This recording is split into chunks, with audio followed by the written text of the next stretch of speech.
Seigneur demanda aux disciples d'aller prêcher l'évangile à toute la création. L'évangélisation est la responsabilité de tous les disciples. Il est choquant de constater que de nos jours, c'est devenu l'affaire de quelques professionnels. Ceci est incorrect.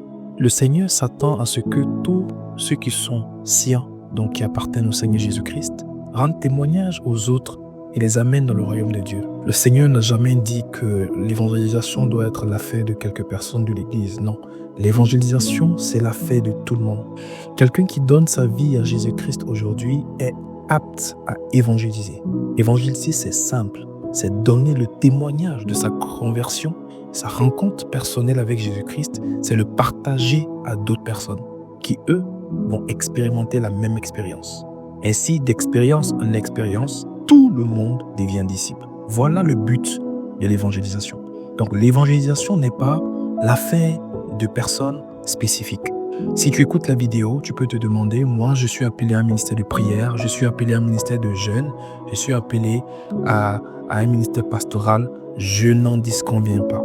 Mais tant que tu es un disciple du Seigneur Jésus-Christ, tu dois évangéliser.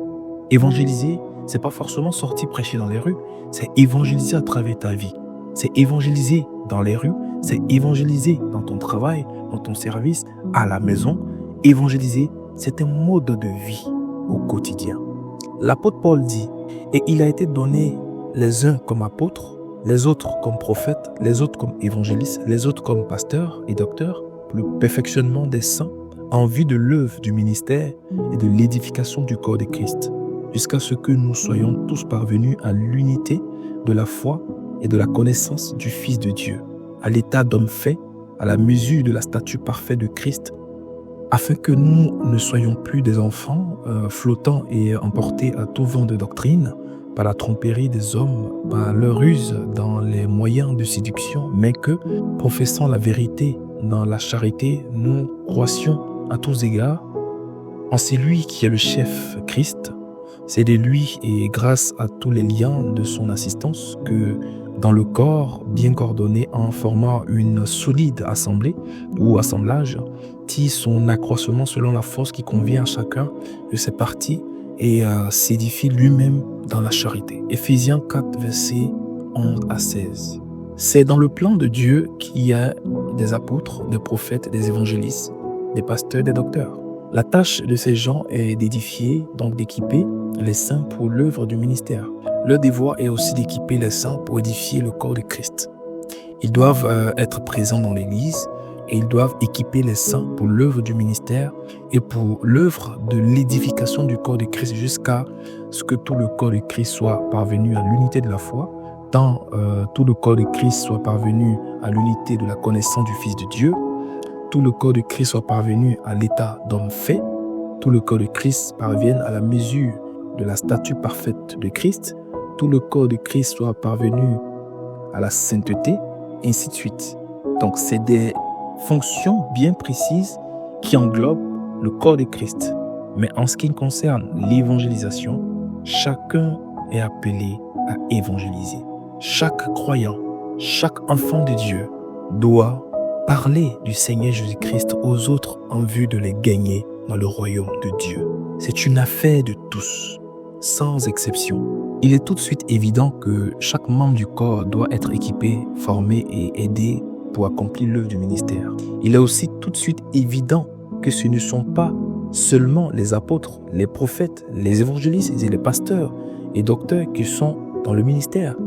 Chaque croyant est destiné par le Seigneur à être dans le ministère. À moins que chaque croyant soit équipé pour accomplir l'œuvre du ministère, les apôtres, les prophètes, les évangélistes, les pasteurs et docteurs auront échoué dans leur tâche primordiale. À moins que chaque croyant soit équipé pour accomplir l'œuvre du ministère, tout le corps de Christ ne peut fonctionner correctement. À moins que chaque croyant soit équipé pour l'œuvre du ministère et accomplisse effectivement l'œuvre du ministère, aucun des 6 points soulignés ci-dessus ne peut être pleinement réalisé.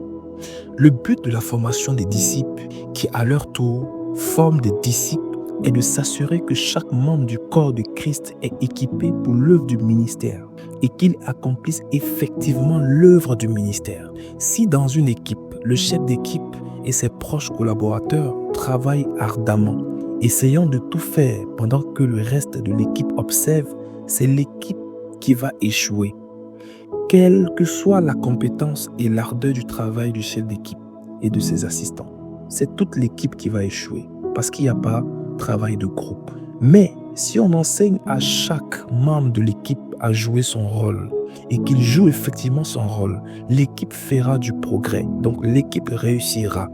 La situation deviendra meilleure si le chef d'équipe se concentre à œuvrer pour former un chef d'équipe et que chaque joueur tâche d'enseigner son rôle à un autre joueur qui sera capable de le jouer aussi bien que lui, au cas où il ne serait pas là, de le remplacer. Ceci aboutira non seulement au progrès, mais à la multiplication des joueurs avec des talents diversifiés.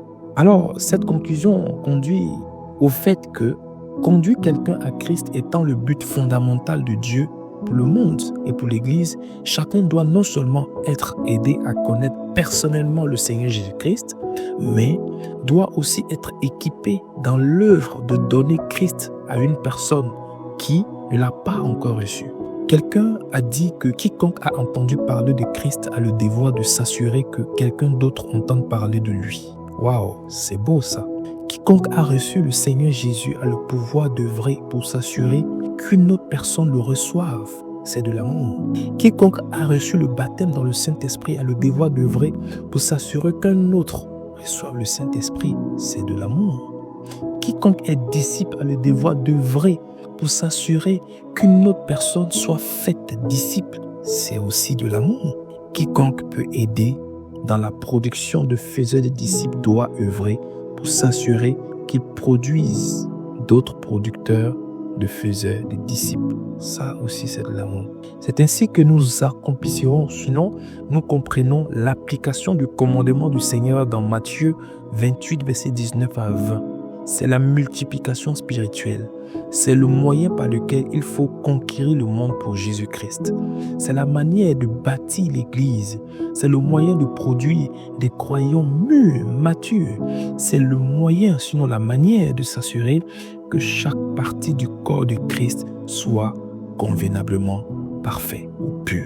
Je te recommande la lecture de ce livre pour en savoir plus et pour être un véritable disciple du Seigneur Jésus-Christ. Un disciple utile sur la terre qui accomplit la volonté de Dieu, qui gagne les autres, qui les bâtit et à leur tour qui gagne, qui bâtit jusqu'à ce que le monde soit gagné et bâti en Christ. Sois béni. Abonne-toi à la chaîne. Dis-nous en commentaire si tu es disciple, si tu veux être disciple ou si tu veux donner ta vie à Jésus. Nous sommes là pour te suivre et pour t'accompagner dans cette marche.